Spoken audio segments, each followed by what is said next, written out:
გუშინ მეუფე ანდრია ბრძანებდა რომ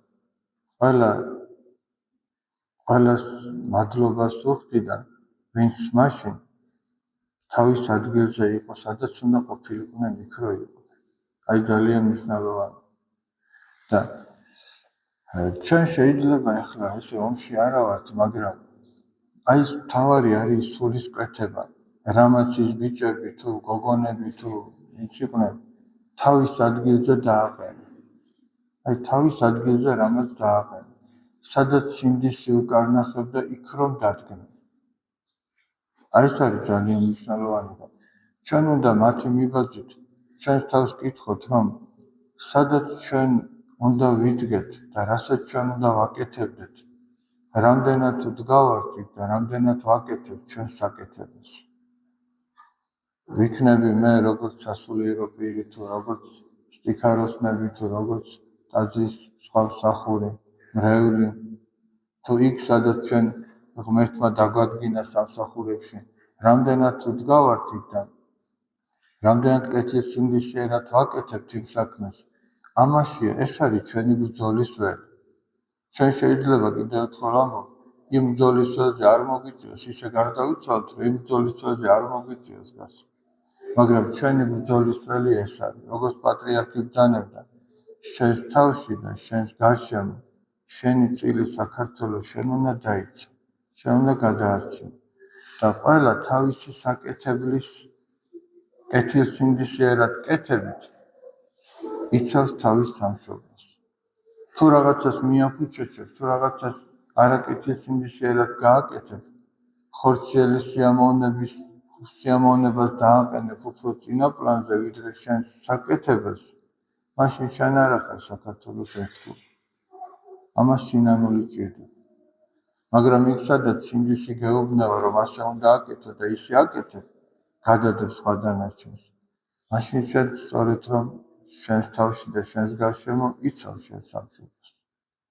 და უფალი ბრძანებს, ვინც მცირეში ერთგულია, ის დიდშიც ერთგული იქნება. შეიძლება პატარა საქმე მოგენდო, მაგრამ ის პატარა გააკეთე კეთილსინდისიერად. ღმერთი შენგან იმ პატარის გაკეთებას ითხოვს.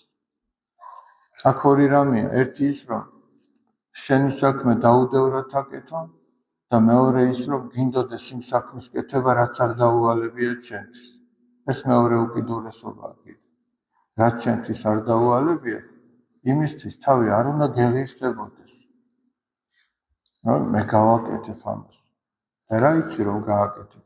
იქნებ ღმერთი არ გაძლევს იმ მადლს, რომ ეს საქმე გააკეთე. აი მაგალითად, ვიღაცას ქარელში გზავნიან და ჩაუწყეს შესაბამისი საწოლი. ამან დაიჟინოს, რომ მე ბათუმში უნდა ჩავიდე ამ საწოლით და ჩავა, ვერ ჩავა. შენ ეს დაგავალეს ცოტა, ჩადი ქარელში და ჩამოიტანე რაც დაგავალეს. ვიღაცას ბათუმში გაგზავნიან, ვიღაცას იმის იქით. მაგრამ ყველა მის უნდა აკეთოს, რაც დაევალა. და განა იმიტომ, რომ უჩვენოთ ეს საქმე არ გამოვა. არამედ იმიტომ, რომ ამით შენი სულის გადარჩენის საქმე უნდა გამოვიდეს და ეს კი უჩვენოთ არ გამოვა. განა იმიტომ, რომ ქარელი დამუშავებით ვერ ჩამოიტანს ვინმე რაღაცას. მაგრამ ეს შენი სულის გადარჩენა, შენს მაგივრად, შენს ადგილზე ვერავინ ვერ გააკეთებს. ამიტომ უნდა გააკეთო და შენი სული პირნათლად შეასრულო ეს საქმე და გადაიჩინო შენი თავი. ანუ თითოეულ იმ საქმეს, რაც ჩვენთვის არის მოცემული, სახარებისეულად რო თქვათ, იმ ტალანტს, როგორც წმინდა მამა გაბრიელი ამბობს, ღმერთი იმიტომ გაძლევს, რომ შენ ამითი გადარჩე. შენი სული გადაიჩინო. აი ყველაზე მთავარი ეგა. დანარჩენი იმ ხორციელ საქმეს შენ თუ არ გააკეთებ, შემცვლელი მოვა და ის გააკეთებს. არავინ არ არის ისეთი, რომ რომელიმე შემცვლელი არ აღმოჩნდეს ნებისმიერი საქმის კეთებაში. ყველა შემცვლელი გამოდგება. მაგრამ აი ჩვენი სულის გადარჩენის საქმეში ჩვენი შემცვლელი არავინ არ იქნება, ეგ შენ უნდა აკეთო. იქაც ის ბიჭები სამშობლოს სადარაჯოზე ვინც იყვნენ. ვიღაცამ თუ მიატოვა და წამოვიდა, მან თავისი სულის საქმე გააფუჭა პირველ რიგში. და ვინც დადგა, მან თავისი სულის ცხონების საქმე გააკეთა პირველ რიგში.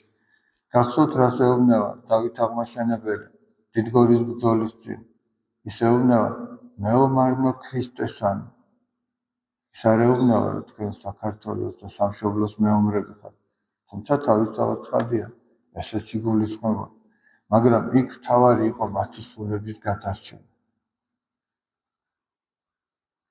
იმიტომაც ჩახერგეს უკან, რომ ვინმე არ გაქცეულიყო და სული არ დაეღუპა. და ჩვენ საკეთებაშიც ეს არის ყველაზე მთავარი, რომ დაუწევთ ჩვენს თავს შეკითხვა. ვართ თუ არა იქ, სადაც ჩვენ ღმერთმა დაგვადგინა და ვართ თუ არა კეთილ სინდისიერად აღსრულებელი ის საქმისა, რაც გვავალია. ვიღაც სამსახურში, ვიღაც ოჯახში, ვიღაც ეკლესიაში და ასე შემდეგ.